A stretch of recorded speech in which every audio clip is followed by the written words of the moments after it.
13th century में दिल्ली सल्तनत एक डिफ़िकल्ट फेज से गुजर रहा था। नोबल्स पावरफुल हो गए थे और सुल्तान की अथॉरिटी वीक हो रही थी। इसी सिचुएशन में पावर में आए दिल्ली सल्तनत के एक पावरफुल रूलर गियासुद्दीन बलबन। आज हम उसी रूलर की एडमिनिस्ट्रेशन सिस्टम के बारे में डिस्कस करने वाले हैं। बलबन का रूल 1266 से 1287 तक रहा और इसी पीरियड को दिल्ली सल्तनत में स्ट्रॉन्ग मोनर्की एस्टैब्लिश करने के लिए जाना जाता है। बलबन से पहले दिल्ली सल्तनत में काफ़ी प्रॉब्लम्स चल रही थी, जैसे नोबल्स बहुत पावरफुल हो गए थे, सुल्तान की अथॉरिटी वीक हो गई थी, रिवेलियंस और इंटरनल कन्फ्लिक्ट्स हो रहे थे और मंगोल इन्वेजन का थ्रेट। बलबन ने सब प्रॉब्लम्स को कंट्रोल करने के लिए स्ट्रिक्ट एडमिनिस्ट्रेटिव रिफॉर्म और स्ट्रॉन्ग गवर्नेंस सिस्टम इंट्रोड्यूस किया। बलबन ने अपने रूल के दौरान दिल्ली सल्तनत को पॉलिटिकली और एडमिनिस्ट्रेटिवली स्ट्रॉन्ग बनाने के लिए कई रिफॉर्म्स इंट्रोड्यूस किए। उसका मेन ऑब्जेक्टिव था सेंट्रल अथॉरिटी को पावरफुल बनाना और रिवेलियंस को कंट्रोल करना। इस प्रेजेंटेशन में हम बलबन के एडमिनिस्ट्रेशन के कुछ मेजर एस्पेक्ट को कवर करेंगे, जैसे theory of kingship, central, military और provincial administration, law and justice system, spy system and achievement और लिमिटेशन के बारे में। बलबन का सबसे इम्पोर्टेंट कंट्रीब्यूशन था स्ट्रॉन्ग मोनार्की एस्टैब्लिश करना। बलबन बिलीव करता था कि सुल्तान का स्टेटस डिवाइन होना चाहिए, इसलिए उसने डिक्लेयर किया कि सुल्तान है जिल-ए-इलाही, मतलब shadow of God on earth. इसका मतलब है सुल्तान का अथॉरिटी डायरेक्टली गॉड से आता है।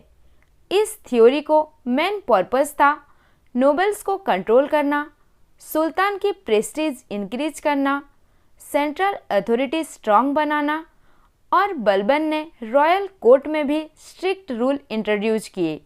सिजदा और पाइबॉस दिल्ली सल्तनत के रॉयल कोर्ट की इम्पोर्टेंट कोर्ट रिचुअल्स थी, जिन्हें खास तौर पर गियासुद्दीन बलबन ने प्रमोट किया था ताकि सुल्तान की अथॉरिटी और रेस्पेक्ट स्ट्रॉन्ग हो। सिजदा का मतलब सुल्तान के सामने झुकना और पाइबस का मतलब सुल्तान के फीट को किस करना। ये प्रैक्टिस सुल्तान की अथॉरिटी को सिंबलाइज करती थी और ये बलबन की कोर्ट को बहुत रॉयल और डिसिप्लिन्ड बना दिया। बलबन के रूल से पहले नोबल्स का एक पावरफुल ग्रुप था जिसे कहा जाता था चालीसा, चहलगानी या द 40। ये ग्रुप ओरिजिनली क्रिएट हुआ था इल्तुतमिश के टाइम पे, लेकिन टाइम के साथ ये नोबल्स बहुत पावरफुल हो गए और सुल्तान के डिसीजन को इन्फ्लुएंस करने लगे। लेकिन बलबन ने इस चहलगानी ग्रुप को डिस्ट्रॉय किया और लॉयल ऑफिसर अपॉइंट की, जिसके एम था सुल्तान को सुप्रीम अथॉरिटी देना। बलबन ने सेंट्रल एडमिनिस्ट्रेशन को स्ट्रॉन्ग और ऑर्गेनाइज्ड बनाया। दिल्ली सल्तनत का एडमिनिस्ट्रेशन मेनली डिपार्टमेंट्स में डिवाइड था। अब हम डिटेल में इस डिपार्टमेंट्स के बारे में डिस्कस करने वाले हैं। दीवान ए वजारत, इसका हेड होता था वजीर। वजीर का मेन काम स्टेट की फाइनेंशियल और एडमिनिस्ट्रेटिव सिस्टम को मैनेज करना था। वो स्टेट की इनकम और एक्सपेंडिचर पर काम करता था। दूसरी इम्पोर्टेंट रिस्पॉन्सिबिलिटी थी रेवेन्यू कलेक्शन। वजीर इंश्योर करता था कि प्रोविंस से टैक्सेस और लैंड रेवेन्यू सही तरीके से कलेक्ट हो और ट्रेजरी तक पहुंच जाए। तीसरी रिस्पॉन्सिबिलिटी थी स्टेट एक्सपेंडिचर को कंट्रोल करना। वजीर देखता था कि गवर्नमेंट का पैसा आर्मी, एडमिनिस्ट्रेशन और पब्लिक वर्क्स पर सही तरीके से खर्च हो। वजीर बेसिकली प्राइम मिनिस्टर जैसा रोल प्ले करता था। दीवान ए अर्ज, इस डिपार्टमेंट का हेड को अरिज ए मामालिक कहा जाता था। ये दिल्ली सल्तनत के मिलिट्री डिपार्टमेंट का हेड होता था। इसका मेन काम आर्मी को मैनेज करना, आर्मी रिक्रूटमेंट, सोल्जर की सैलरी और उनके रिकॉर्ड्स मेंटेन करना था। बलबन ने आर्मी को स्पेशली स्ट्रॉन्ग बनाया क्योंकि उस टाइम मंगोल अटैक का बहुत बड़ा थ्रेट था, इसलिए मिलिट्री एडमिनिस्ट्रेशन पर स्पेशली फोकस दिया गया। दीवान ए इंसा, ये डिपार्टमेंट सुल्तान का कम्युनिकेशन डिपार्टमेंट था। इसका मेन काम रॉयल कॉरेस्पॉन्डेंस हैंडल करना था। ये सुल्तान की ऑफिशियल लेटर्स, ऑर्डर्स और इम्पोर्टेंट डॉक्यूमेंट्स प्रिपेयर करके डिफरेंट प्रोविंस और ऑफिसर्स तक भेजते थे। सिंपल वर्ड्स में ये डिपार्टमेंट सुल्तान की सारी ऑफिशियल कम्युनिकेशन को मैनेज करता था। दीवान ए रसलत दिल्ली सल्तनत का एक इम्पोर्टेंट डिपार्टमेंट था जो मेनली रिलीजियस और फॉरेन अफेयर्स से रिलेटेड काम करता था। इस डिपार्टमेंट का काम था रिलीजियस स्कॉलर्स और डिप्लोमेटिक रिलेशन हैंडल करना।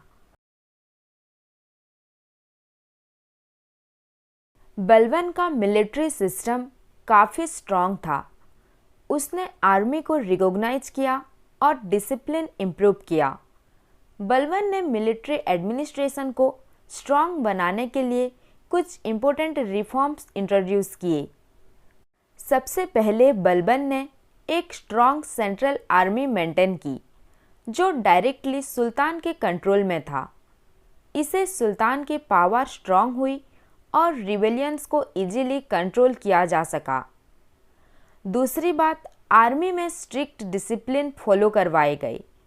सोल्जर्स और ऑफिसर्स को सुल्तान के रूल्स फॉलो करने पड़ते थे और डिसोबीडियंस पर स्ट्रिक्ट पनिशमेंट मिलता था। बलबन ने आर्मी में कैपेबल और लॉयल कमांडर्स अपॉइंट किए। ये कमांडर्स आर्मी को प्रॉपरली लीड करते थे और बॉर्डर्स और इंटरनल सिक्योरिटी को मेंटेन करते थे। बलबन पर्सनली आर्मी इंस्पेक्शन करता था। उसने स्पेशल फोकस किया नॉर्थ वेस्ट फ्रंटियर डिफेंस क्योंकि मंगोल फ्रीक्वेंटली इंडिया पर अटैक करते थे। बलबन ने बॉर्डर्स एरिया में फोर्ट्स कंस्ट्रक्शन करवाए और स्ट्रॉन्ग सोल्जर्स अपॉइंट किए। दिल्ली सल्तनत को प्रोविंस में डिवाइड किया गया था। इन प्रोविंस को कंट्रोल करते थे गवर्नर्स या मुफ्तीज। उनका काम था revenue collection, law and order maintain करना और आर्मी प्रोवाइड करना सुल्तान को। दिल्ली सल्तनत में लॉ एंड जस्टिस सिस्टम का मेन पर्पस था एम्पायर में ऑर्डर और डिसिप्लिन मेंटेन करना। सुल्तान को सुप्रीम अथॉरिटी ऑफ जस्टिस माना जाता था। जस्टिस सिस्टम में काजी इम्पोर्टेंट रोल प्ले करते थे। काजी इस्लामिक लॉ यानी शरिया के अकॉर्डिंग केस को डिसाइड करता था। मेजर सिटीज़ में अलग अलग काजीज अपॉइंट किए जाते थे। बलबन का जस्टिस सिस्टम काफ़ी स्ट्रिक्ट था। उसका प्रिंसिपल था ब्लड एंड आयरन पॉलिसी। इसका मतलब था क्राइम्स को हर्श पनिशमेंट देना, रिबेलियंस को फोर्स से क्रश करना। बलबन ने लॉ एंड ऑर्डर इम्प्रूव किए, रॉबर्स और रिबेल्स को पनिश किया। इस पॉलिसी से किंगडम में फियर और डिसिप्लिन क्रिएट हुआ।